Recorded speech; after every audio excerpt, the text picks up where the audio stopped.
I will never believe another zombie apocalypse movie, because if there's a vaccine in that movie, I now question whether or not people will take that vaccine. I now question whether or not people would actually debate whether or not that zombie is really a zombie, right? So yes, sci-fi changed for me forever.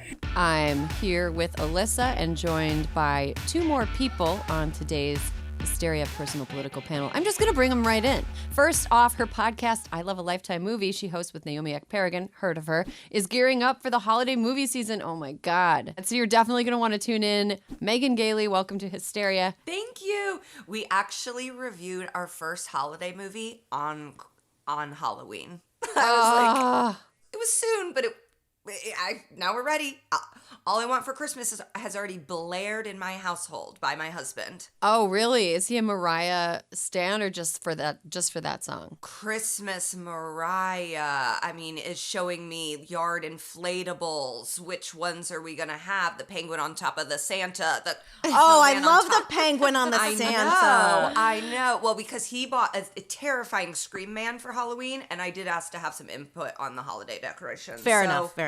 In like the week and a half before Halloween, when I went into like a store, they were just chomping at the bit to get to but they knew they can't do it because Halloween is like the last firewall and the people will not have it. But they were like ready to go. Yeah. And I'm kind of like, no, I have a strict no Christmas before Halloween.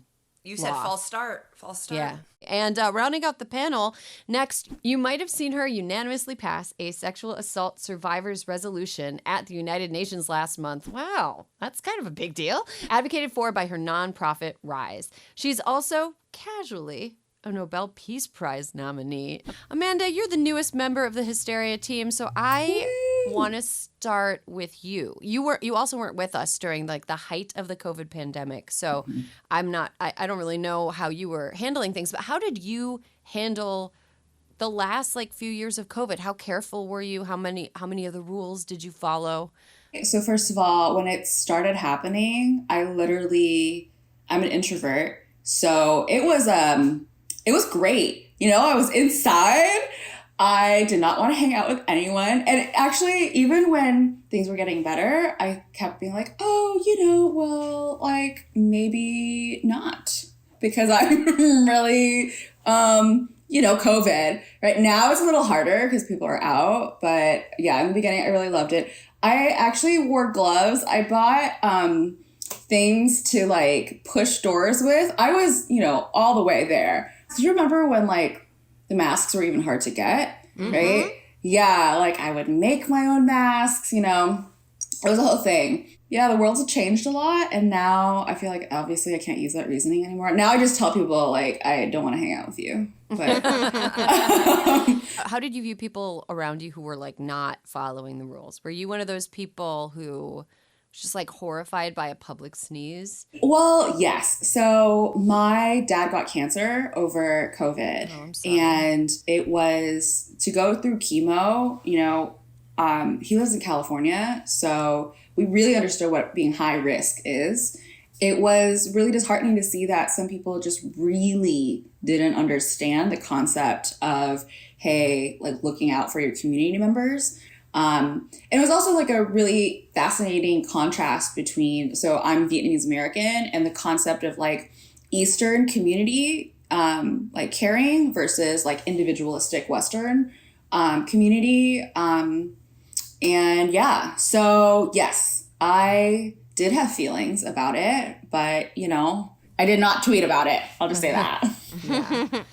So the reason I wanted to talk about this is because there was this really fascinating piece in The Atlantic written by Emily Oster. Megan, I'm sure you've heard of Emily Oster. Oh, yeah. She's our guiding light. Our guiding light, who still sometimes has some controversial opinions. She's an economist at Brown University. She wrote a book called Expecting Better, and she uses data to analyze and, I guess, give us her assessment of risk when it comes to like public health issues, specifically parenting, pregnancy, childbirth type things.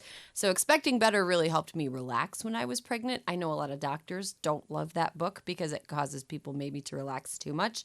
But during the pandemic, she was very critical. She wasn't like Naomi Wolf critical. She wasn't like off the rails about it, but she was very critical of pandemic restrictions that had to do with like children and masking and playgrounds and stuff like that.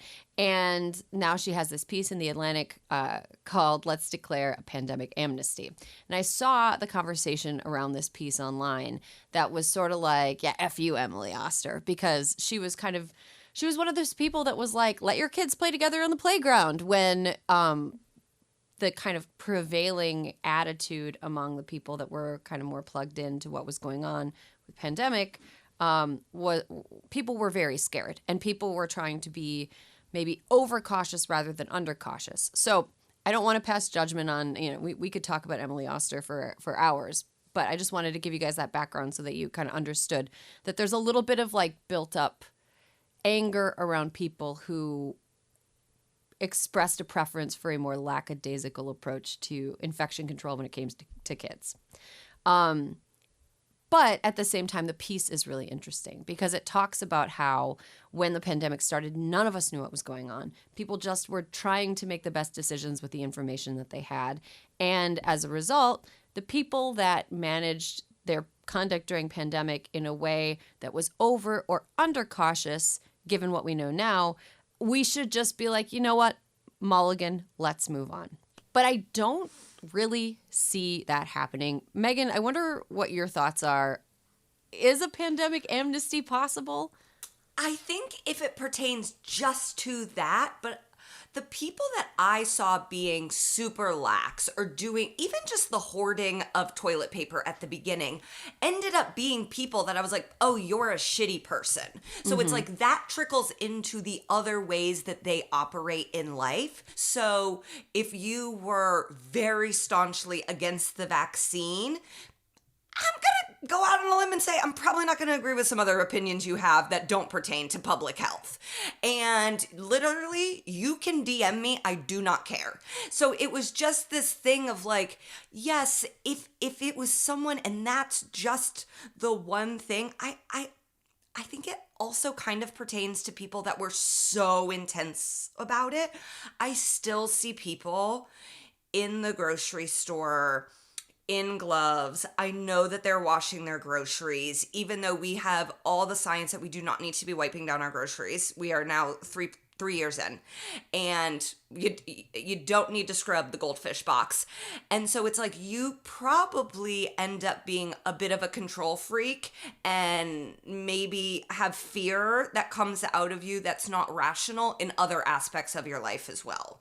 So I agree with you, Erin. It's not going to be as easy as cut and dry. Like, listen, we all were doing our best. We didn't know what was going on. But it's like, if you tend to not believe doctors, I bet you don't believe a lot of other things that I tend to believe. Mm-hmm.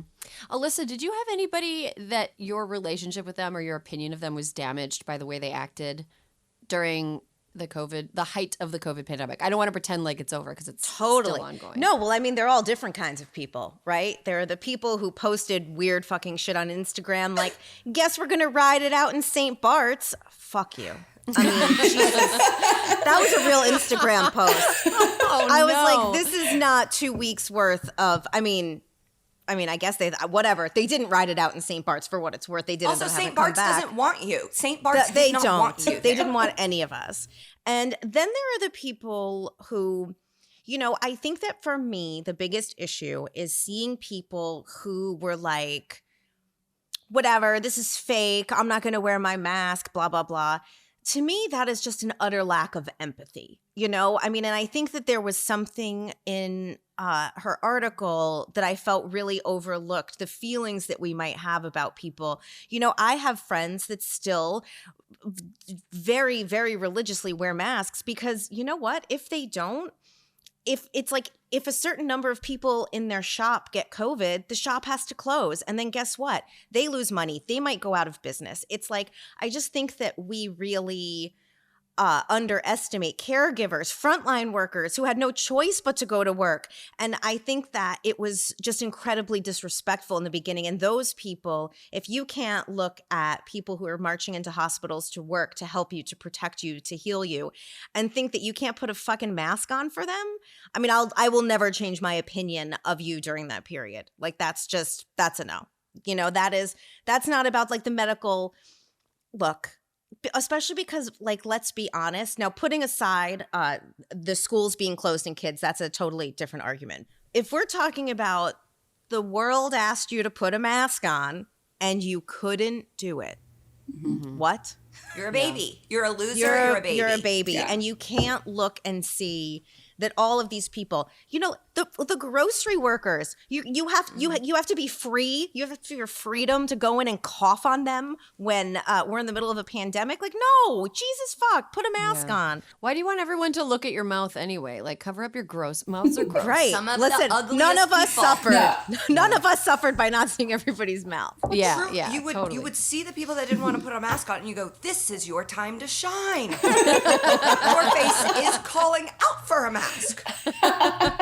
Amanda, I wonder if you had your opinion of anybody that you know change. Like, did you have friendships get damaged by the way that people acted during COVID, especially given the fact that your dad was immunocompromised during that time? Yeah, well, something that definitely changed was that I will never believe another zombie apocalypse movie, because if there's a vaccine in that movie, I now question whether or not people will take that vaccine. I now question whether or not people would actually debate whether or not that zombie is really a zombie, right? So, yes, sci-fi changed for me forever. Yeah, there was a really scary moment for me. So my dad had recovered, went through all of his chemo sessions, and then it was his birthday, and he decided to go to a restaurant to celebrate, and he got COVID.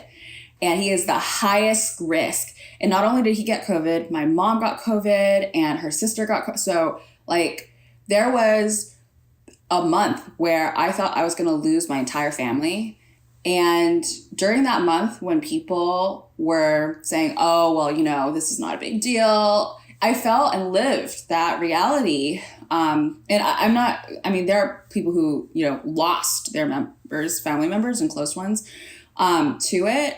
But it really did change for me at that moment, because one, we know what was really upsetting to me was how people didn't seem to accept science. Have you seen the movie Don't Look Up? Mm-hmm. No, I started watching it and I was like, too real. So I stopped. Yeah, well, it applies to, that's about, an asteroid, but it could be applicable to any kind of like insert science here, right? So yeah, there were people where I was like, you know what, I can't be friends with you anymore, because if I meet with you and then I'm going to be around like my family, it would literally put my dad's life at risk. Mm-hmm. Yeah. Are you like, Alyssa mentioned and Megan mentioned that there's like a through line between the way that people behaved during the height of the epidemic and like bad personality traits. Would you hang out with those people now? Like, are you willing to forgive them, or do you think that they're just kind of like they just showed their ass and so your friendship with them is over? Yeah. I feel like one of the greatest things I have found about growing up is that I don't need new friends. And so no new friends for me. That's a Megan Gailey quote right there. That is fully Megan Gailey quote. Yeah. If you are going to risk my health and my parents' health, like literally their lives, then no. And if you knew that risk before and you're still doing that, then no.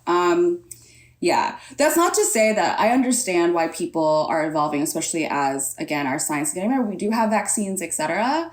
And this is not only about the pandemic, but just cancel culture in general. One of my friends said this quote to me, it really stuck to me. She said, "We are a country that demands a lot of apologies, but doesn't know how to accept them." And, I think that if somebody were to come back and say like, hey, after a lot of reflection, I realized that it hurt you and that I was wrong and, et cetera, then like maybe, but for those who just didn't have that, no new friends, no old friends too. I think that's totally fair. I'm thinking back now to like the very beginning of the pandemic, and when I was like awake last night sleeplessly, I was kind of reflecting back on those weird first couple months and how surreal and bizarre it was. And I was thinking about how I used to live really close to this big park, and there were playgrounds in the park, and they put like caution tape around the playgrounds at the beginning, and they wouldn't let people go on hiking trails at the beginning. And it almost seemed like the city was just determined to trap people in their homes, even though we didn't really, even after we had pretty compelling evidence that it didn't really spread that easily outside, especially if people were like masked. And I'm still like a little bit, I think that some of the overcaution in some places led to worse mental health outcomes for people, especially at the beginning. Megan, you and I were in the same city when this happened. Like, I wonder how you remember that time, and like, do you still have like a bad taste in your mouth about it, or have you moved on? I think I was luckily in a situation where I was reminding myself this constantly of like, I'm in a safe environment. I am with someone I love. I have enough supplies. Like all the hierarchy of needs were met for me. But the reason I was having to remind myself that is because I was like, I'm losing my fucking mind. So I can't imagine how much people were losing their mind if they had children, if they had immediate people they needed to be caregiving, if they were in domestic violence situations that they felt trapped in. And I think as time goes on, we will really hopefully realize all of those negative impacts that were had on people. When you talk about depression, I remember there was a moment during the pandemic where I was like, well, I'm taking a lot of edibles. And it was like, I'm not taking, because it was that thing of like, every day's a snow day. And so I think a lot of people were self-medicating, and we've talked about the unhealthiness and the bread and all of the outlets that we were using to just try and get through, and we don't know the long-term effects of what it was to just be in our homes, not around people for 2+ years yet. Like, our trauma is not even begun to heal, because in a lot of ways we're still in it. And there were relationships that changed, not even just based on COVID, but based on like, hey, I wasn't the best version of myself during these 2 years, willing to admit that. I think you probably fall into that too. Like, can we call a mulligan on just like these 2 years and go, I'm on a journey to be better, and move forwards with that. And some people can't do that. And so I would add on to Amanda's friend's quotes of like, I don't think we're a country that's very good at apologizing. We really have an insistence to dig our heels in and go, nope, I was right, even when all of the evidence proves that we were wrong. Alyssa, I wonder if evidence proving people wrong, I guess, kind of goes not both ways. I would say it goes 90% the way of people who were not cautious enough, and 10% of like kind of roping off playgrounds and like closing schools too zealously.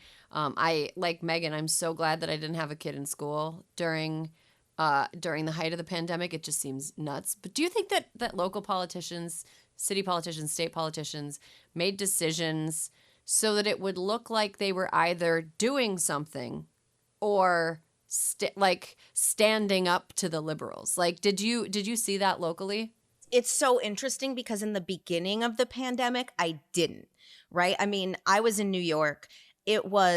Elmhurst, Queens was ground zero for what was happening in the beginning.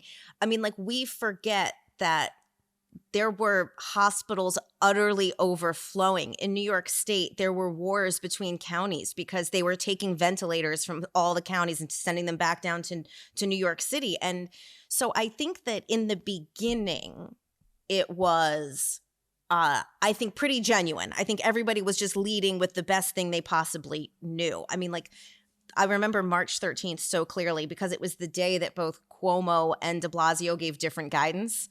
And my husband and I were like, we got to get the fuck out of here. Like, this is not a good, having done crisis management at the White House, I was like, this is a bad sign. But, you know, fast forward a couple of months, I think that in the beginning, everybody who didn't live in New York or California or the heavily affected states were like, it'll just stay in the high population areas. We're going to be fine. Leave us the fuck alone. This is what you get for living in a big city. And as it crept forward, you know, I think that if we had had a president who took it seriously, as we all knew he didn't, and now we know he didn't. Even when he got it, and he didn't. Even very, when he got it, he sick. was like, I wish you all could have monoclonal antibodies. If they had just shut the country down in the beginning, we might have had better luck and had everybody take the same amount of pain. But no, I think as COVID went on, there were communities that were like, look at us, we're super cautious. And then there were others that were like, cry your liberal tears, we're not wearing masks anymore. When neither of those things are based on science. And also the fact that people couldn't deal with the fact that science changed, you know, that the COVID we started out with in the beginning is not sort of what we are dealing with now. And we didn't have vaccines. I mean, like we're still getting COVID, but the whole point of the vaccines, which is something I cannot listen to, when people are like, science is fake. I got my vaccine and I got COVID and I'm never getting another vaccine ever for anything. And it's like, you dumbass, you might have died from COVID and you didn't. You got a cold. That doesn't mean that COVID is a cold. It means you got vaccinated and you got a cold instead of like being hospitalized and intubated. You know, something that I've seen as like a lingering effect of the pandemic is the last time I was at an Airbnb. I was at an Airbnb recently, and there are all of these things that are like, due to COVID, we're doing enhanced cleaning. And it's like, you're just using this as an excuse. You should clean anyway. Yeah, you're doing this as an excuse to like charge me more. And I don't need every surface bleached. And we know that you don't need every surface bleached. In hotels now, they're like, due to COVID, we're not washing the towels every day. It's like, no, you don't want to pay enough people. And it's better for the environment. Yeah. I mean, but also like there are ways to install like a gray water recycling system that you could use for irrigation of the grounds. Like, it's really not about the environment. Like, it's right. No, they don't want to pay someone to wash. They don't want to pay someone to bring room service up. They don't want to pay someone to cook room service. And it's like, okay, I didn't know Marriott was so hard up for cash. Yeah. I mean, it just seems like there's some lingering, I'm seeing some like lingering bullshit that I'm like, that is not based on anything. But we're a bullshit country. That's like, you know, whenever I watch a pyramid scheme documentary, which are my favorite, I go, oh, we're a pyramid scheme. And so if you're at the bottom of the pyramid scheme, your towels aren't getting washed. Wait, can you outline that for us? I'm very curious. Can you map up America to this? Yeah, I'd be happy to. Get Megan a whiteboard. Yes. Somebody call Katie Porter and see if she has any extras. Get Megan Gailey a whiteboard ASAP. Megan, how cautious are you now? Like, I mean, we see in the news all the time, like, oh, we're still in a pandemic. And then you go outside and it's really, nobody's acting really like we are. Yeah, so I was pregnant at the tail end of it, or, you know, the tail end is going to be the longest tail in the history of tails. And so I was pregnant in 2021 and then gave birth in 2022. And my biggest fear was having COVID while I needed to be delivering, because then it was like, you will have to deliver alone. And it just sounded like so terrifying. And so I would say like, I definitely didn't want to get COVID when I was pregnant.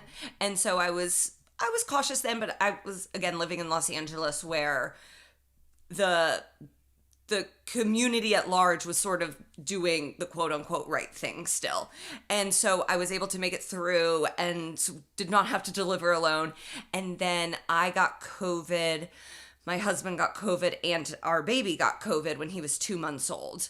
And he had symptoms and I had to take him in and he had to have his nose swabbed, and we got it from like someone who was coming to visit him that tested negative, and then once they got there, they had, you know, so it was one of those things of like, there's no one to blame, there's no one to be mad at, this wasn't great. But then once my 2-month-old had it, I was like, well, to me, this is worst possible scenario, that I do think it's made me be like, yeah, I'll go to Vegas. Like, I'm like, the worst possible thing already happened to me. That, and I mean that in terms of low level worse things. Like, everyone ended up being totally fine. It was a brutal 6 to 10 days because we could have no help, and our baby was sick and we were sick. And so worst possible, I mean, in terms of Megan being dramatic. Don't DM me about that. And so now I do think I'm probably the most lax I've been over the period of it. But I was at something over the weekend where a bunch of people ended up having symptoms and coming down with it, and I was supposed to go visit a friend's baby yesterday, and so I tested and was negative. I tested this morning and was negative, but I did tell my friend, hey, I have been exposed, and we both decided it's best to just not come see the baby. And so it does still have a presence in my life. And I do have COVID tests at my house. My husband needs to go get tested because he has to be on set for something. Like, it feels more of a constant and just sort of like, not even an annoyance, but just, it is around. It is our cross to bear, and we need to be a level of cautious about it going forward, probably till the end of time. Amanda, are you familiar with the subreddit Herman Cain Award? No, what is that? Oh my God. Okay. So I'm just going to give you the quick and dirty summary of it because I would love to hear your thoughts on its existence. So Herman Cain Award is a subreddit that takes screenshots of people's social media posts and it displays them as they progress from being people who are like, COVID's a hoax, blah, blah, blah, blah, to them dying of COVID. Because Yeah, because Herman Cain, as you can recall, attended a Trump rally in Oklahoma that happened during the height of the we can just chaos magic our way out of COVID existing simply by continuing to have rallies. But he got COVID after being at a Trump rally and he died. And so the Herman Cain Award is this sort of dark corner of Reddit where for a while they have started like blurring out people's names and faces, but for a while they were not. So would get a sense of these people who are like, fuck this, I'm not going to get COVID, and then they died.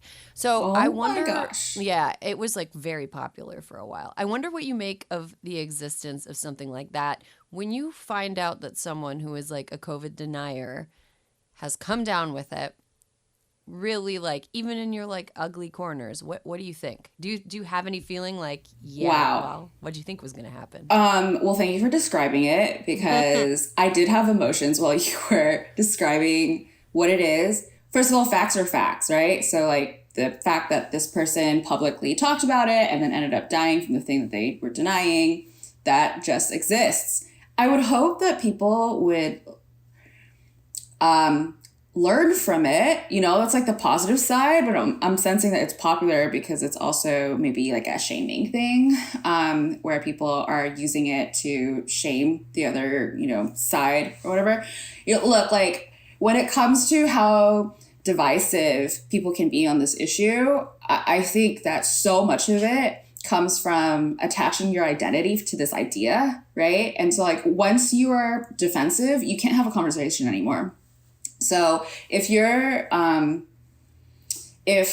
think those images can be really powerful and be like, hey, like, look, there was something like you, if you approach it with empathy, then like, yeah. But if you're doing it to like shame someone and be like, look, like this person is like you're like them, you're going to die too. Like, I don't think that, might be as helpful as it could be, but It's very effective. I mean, I'm going to go look this up.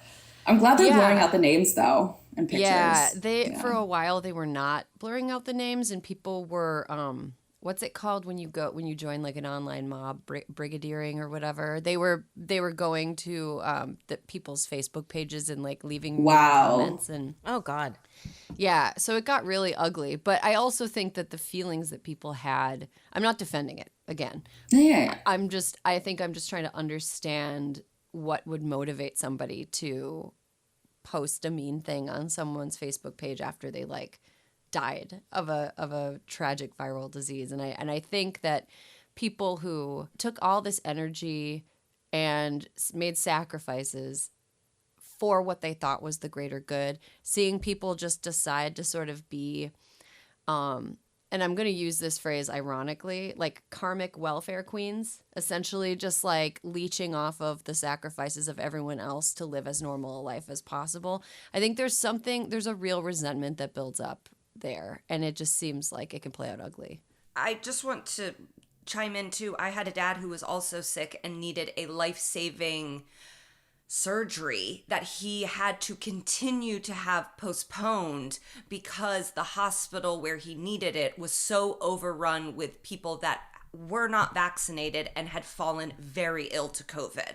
And so I wish no one death. I want everyone, well, you know, that's, I'm giving you all away.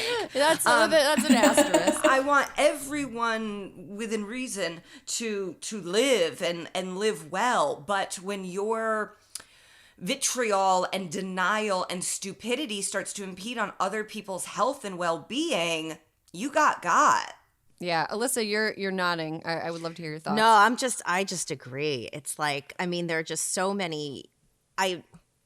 I think the thing for me that affected me the most was just seeing how many people were literally putting their lives on the line for us.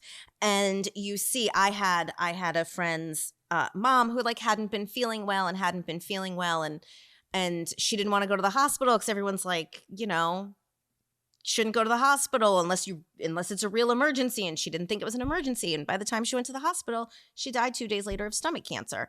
And so like those things are real, you know, that people trying to do, it's like she tried to do the right thing. She's like, I don't think this is an emergency, and she didn't go. And so the people who were like, fuck this, you know, like it's my life and I'm gonna live it the way I want to, without understanding sort of like the bigger impact. I just, you know, I don't wish